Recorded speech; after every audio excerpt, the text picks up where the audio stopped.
मेरे अजीज दोस्तों और बुजुर्गों, आज आप देख रहे हैं कि हमको और आपको दबाने के लिए, हमारे वजूद को मिटाने के लिए, हमारे मस्जिदों को छीनने के लिए, हमारे कब्रस्तानों को खत्म करने के लिए, दरगाहों को मिसमार करने के लिए दरगाहें छीन ली जाएंगी, कब्रस्तानों को मिसमार कर दिया जाएगा, खुदा ना खास्ता खानकाहों में उसको वीरान कर दिया जाएगा, क्योंकि यह कानून अगर बनेगा तो इसमें तमाम चीजें छीनने की गुंजाइश रखी गई। वक्फ बाय यूजर खत्म कर दिया गया। अगर इस मस्जिद के बारे में मैं पूछूं, मौलाना यहां पर है, मस्जिद के जिम्मेदार है ना, इस मस्जिद का कोई रजिस्टर्ड डॉक्यूमेंट है? मस्जिद का रजिस्टर्ड डॉक्यूमेंट नहीं है। आप लोग चंदा करके मस्जिद बनाए, जमीन कोई दिए थे, जमीन मैंने 100 साल पुराने, अब आके ये कानून बनेगा तो बोलेंगे नहीं ये मस्जिद नहीं है, रजिस्टर्ड डीड कहां लाओ, कहां से लाएंगे?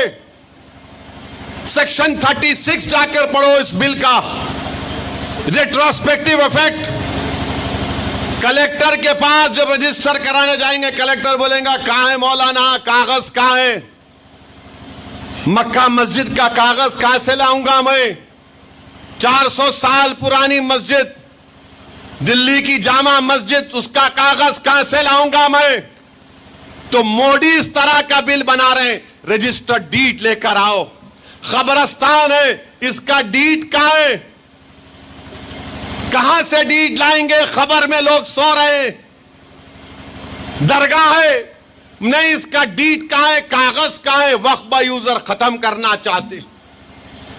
कलेक्टर साहब अगर कोई जाकर बोल दिए नहीं ये जो वक्फ की जायदाद है ये नहीं है, कलेक्टर इंक्वायरी ऑर्डर करेगा।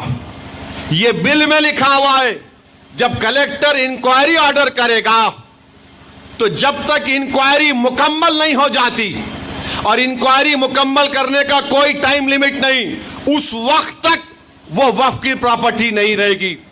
तो तमाम ये संघ परिवार बीजेपी के लोग जाएंगे, ये वक्फ की प्रॉपर्टी नहीं है, ये हमारे बाप की है।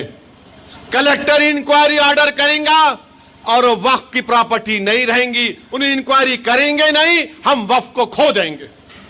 ये बिल में कर रहे हैं नरेंद्र मोदी। मेरे अजीज दोस्तों और बुजुर्गों, इनका मकसद एक ही है, और क्या कर रहे हैं? लिमिटेड वक्फ बोर्ड में, सेंट्रल वक्फ काउंसिल में गैर मुस्लिम को मेंबर बना रहे हैं, और बोलते नहीं नहीं नहीं, अगर गैर मुस्लिम को बनाए, हिंदू भाई को बनाए तो क्या तकलीफ है?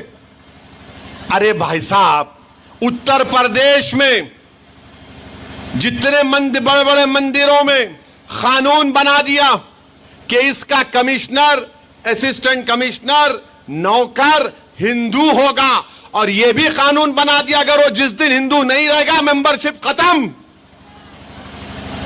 तेलंगाना में वो कानून एंडोमेंट बोर्ड का, आंध्रा का, तमिलनाडु का, ओडिशा का, वहां पर क्या करेंगे आप?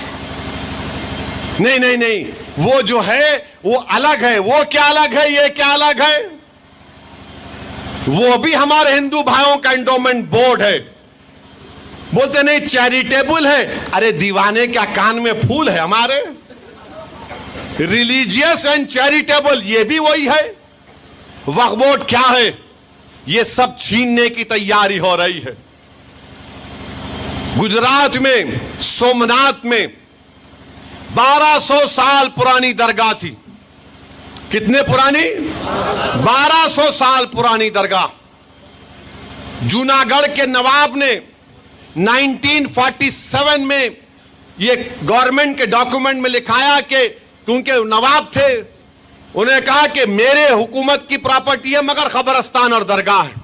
मुल्क आजाद हुआ, वो हाकिम नहीं रहे, गवर्नमेंट ऑफ गुजरात आ गई, वो रिफ्लेक्ट हुआ, मगर वक्फ बाय यूजर था कब्रस्तान और दरगाह। 47 में एंट्री हुई।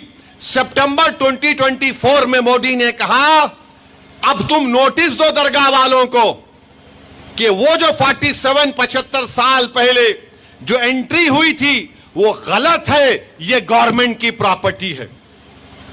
दरगाह के लोग परेशान, बोले कागज लाओ, वो बोले टाइम दो।